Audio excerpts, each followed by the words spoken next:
জিনিসটা বলতেছি ওই ওই রাস্তা দিয়ে তোমরা আসবা আসার পরে হ্যাঁ তোমাদের বড় ভাই অন্য অন্য চরিত্রে আছে বাপ আছে ওইটা বাপ এটা হইল তোমার বড় ভাই তোমার বড় দুজন আইসা তোমার কাজ করতেছে তোমাকে মনে হতো আনন্দ তখন তোমরা বলবা কি এই যে এনে আইসা এনে ববা আর দেখবা হ্যাঁ তখন তার আগে সে বলবো যে শালার দুইটা ভাই এত কষ্ট করে লেখাপড়া করলাম ছোটো থাকতে বাপ মারা গেল এবার লেখাপড়া করলাম এখন তো আমারও করবো হেল্প করবো মানে কাজে একটু সহজে তা করবো না খালি ঘুরবো করবো তখন তখন বুঝা ওই কথা কই আবার কাজ করা শুরু করবো তখন আপনি ওই কথা কই আমরা আবার কাজ করবাই তখন ওরা আবার করবো কে করো বিয়া করাও না হ্যাঁ কাজ করো কিবা খাইকে করো আমরা দেখবো আর আসবা আর শুধু করবা কাজ করতে এইরকম তখন আবার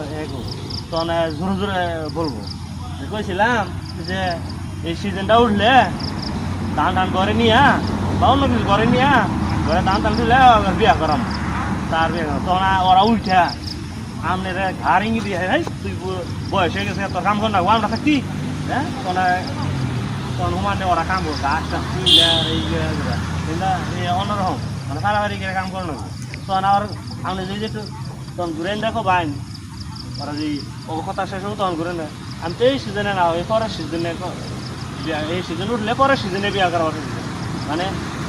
কথাটা কেমনে কবাই যে এই তো বিয়া করা বসে এই সিজনটা উঠলে ওর বিয়া করা বসে তখন আবার ওই যখন ওই কথা হয়ে যাবো গা যে হ্যাঁ তোমার কাজ করো না গো তুমি বুড়ি বয়ে গেছো গা আমরা থাকি তোমার আবার কি কাজ বিয়া করবো আগে খবো না তোমার আবার এই কাজ করো না গে ওই করে তো এই সিজনে বিয়া করা অবস্থায় নেই এই সিজন উঠলে পরের সিজনে দাম তুলা ঘরে দাম তুলা পরে বিয়া করো তখন ওরা আবার দাহাদা খেয়ে আমরা খেতে দাহাদা খেয়ে ওরা যাবো